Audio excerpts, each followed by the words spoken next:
मुख्यमंत्री चंपई सोरेन विभाग की समीक्षा कर रहे हैं, काम में तेजी लाने का निर्देश दे रहे हैं। जिनके भरोसे काम में तेजी आती है वो सचिवालय कर्मी प्रदर्शन पर हैं। मौन हैं क्योंकि सरकार की सिस्टम से बंधे हुए हैं, लेकिन डिमांड है। क्या डिमांड है वही हम जानना चाह रहे हैं। आप लोग लगभग 2500 की संख्या में हैं। प्रेजेंट स्ट्रेंथ क्या है और परेशानी क्या है आप लोगों को? हम लोगों का कुल स्वीकृत पद 2500 है, लेकिन कार्यरत बल जो है मात्र 900 है। अच्छा, टेम्पररी वाला मिला के? नहीं, नियमित जो पद है वो 900 है कार्यरत, लेकिन बाहर से आउटसोर्सिंग से कॉन्ट्रैक्ट से प्रतिनियुक्ति पर यहाँ पर काम लिया जा रहा है, जिससे सचिवालय के कार्य में ह्रास उत्पन्न हो रहा है, गुणात्मक कार्य नहीं हो पा रहा है।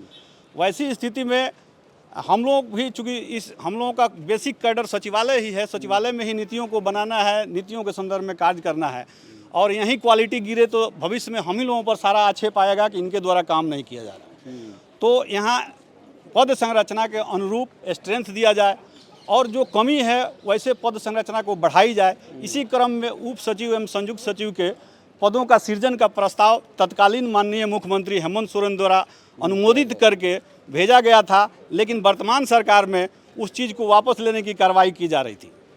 तो इससे सारे सचिवालय कर्मियों में रोष की स्थिति है और उस रोष के चलते ये प्रदर्शन सरकार को आगाह करने के लिए, चेतावनी देने के लिए किया जा रहा है। तो एक बार यही सरकार तो लिखी पद सृजित होगा, आपको लगता है वर्तमान सरकार ने उसको रोक दिया? यही सरकार हम कैसे माने, माननीय हेमंत सोरेन की सरकार ने लिखी है और वर्तमान सरकार ने उसको वापस लेने का, कुछ दिग्भ्रमित करने वाले पदाधिकारी हैं जो कार्मिक में बैठे हुए हैं और इसको दिग्भ्रमित करके मामले को सचिवालय में अराजकता फैलाने की कोशिश कर रहे हैं। तो लेकिन सरकार क्या करे? बोल रहे हम तो सचिवालय सहायक लोगों का वैकेंसी भी निकाले थे, पेपर लीक हो जा रहा, बहुत तरह से सरकार भी परेशान है। आपसे कम नहीं परेशान है बोल रही है सरकार। अगर त्वरित कार्रवाई करे, जो भी एजेंसी है उस पर कार्रवाई करे और तो 10 दिन में रिजल्ट निकल जाएगा।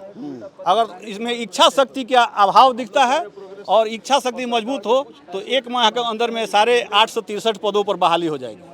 1 माह में ये कंप्लीट हो जाएगा? एकदम हो जाएगी। अभी क्या क्या प्रॉब्लम आ रहा है आप लोग पे? वर्कलोड ज़्यादा हो जा रहा है या क्वालिटी ख़राब हो जा रहा है? क्या आप लोग को लग रहा है या प्रमोशन लटक कर जा रहा है? दोनों चीज़ है, तीनों चीज़ है। जितना बात आपने बताया कि प्रमोशन भी हम लोगों का लटक जा रहा है, सही समय पर प्रोन्नति नहीं हो रही है, अत्यधिक कार्य बोझ से सारे लोग दबे हुए हैं, और इसके अलावा क्वालिटी नहीं बन पा रही है कि बाहर के लोगों से भी काम कराया जा रहा है, कॉन्ट्रैक्ट के लोगों से भी काम कराया जा रहा है। ठीक है, अब आगे क्या आप लोगों का संघ क्या करे? आगे अगर सरकार नहीं मानेगी तो हमारा कार्यक्रम जारी है। कल्ला बिला लगाएंगे, कल्ला बिला लगा के सरकार को बताएंगे स्थिति। उस पर भी नहीं मानेगी तो सचिवालय के अंदर हम लोग रोषपूर्ण प्रदर्शन करेंगे। उस पर भी सरकार अगर हम लोगों पर ध्यान नहीं देती है, हम लोगों को मांगों पर ध्यान नहीं देती है, तो अनिश्चितकालीन हड़ताल से भी हम पीछे नहीं हटेंगे।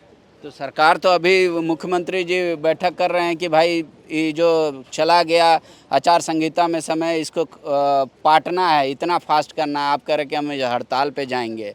कहीं ना कहीं कम्युनिकेशन गैप है। हमारी वस्तु स्थिति को माननीय मुख्यमंत्री तक नहीं बताया जा रहा है, इसलिए ये कम्युनिकेशन गैप की स्थिति उत्पन्न हो रही है। तो ये सिर्फ कार्मिक से प्रॉब्लम आपको नज़र आ रहा है कि कोई और भी कारण है? कार्मिक विभाग ही कर्मियों का प्रशासनिक विभाग होता है, और वो निर्णय अगर सही लेगा तो ये सब स्थितियाँ उत्पन्न नहीं होंगी। शुक्रिया। देख लीजिए, पूर्व मुख्यमंत्री हेमंत सोरेन ने कहा कि जो लेटर निकाल के गए, वर्तमान मुख्यमंत्री चंपई सोरेन कह रहे हैं कि अभी फ़िलहाल होल्ड किया जाए। अब इनके पास अलग समस्या है, कह रहे हैं अभी ये हमारा मौन प्रदर्शन है, आगे और उग्र होगा और ये प्रदर्शन निरंतर जारी रहेगा जब तक हमारा डिमांड पूरा नहीं होता। सरकार भी सोचती है जहां अनुबंध पे काम चल जाता है वहां ज़्यादा सैलरी क्यों दे, बेरोज़गार अलग बैठे हुए हैं। जब सरकार एग्ज़ाम भी निकालती है तो पेपर लीक होता है। ये सारे लोग उसी तरीके से परेशान हैं। सब सचिवालय में काम करने वाले लोग हैं, लेकिन ध्यान देने वाला कोई नहीं।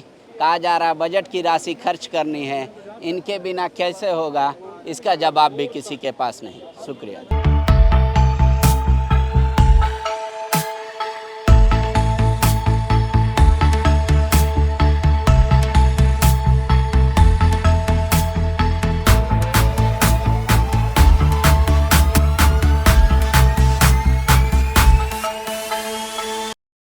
बायोम मेडिकल प्रिपरेशन का एकमात्र संस्थान जहां है complete digital classrooms, individual doubt counters, video lectures, student tracking system, library facility, 100% result oriented rankers batch, study package and class notes in PDF।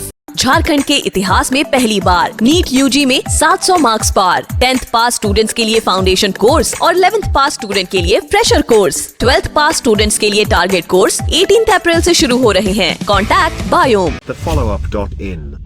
Like, share and subscribe. www.thefollowup.in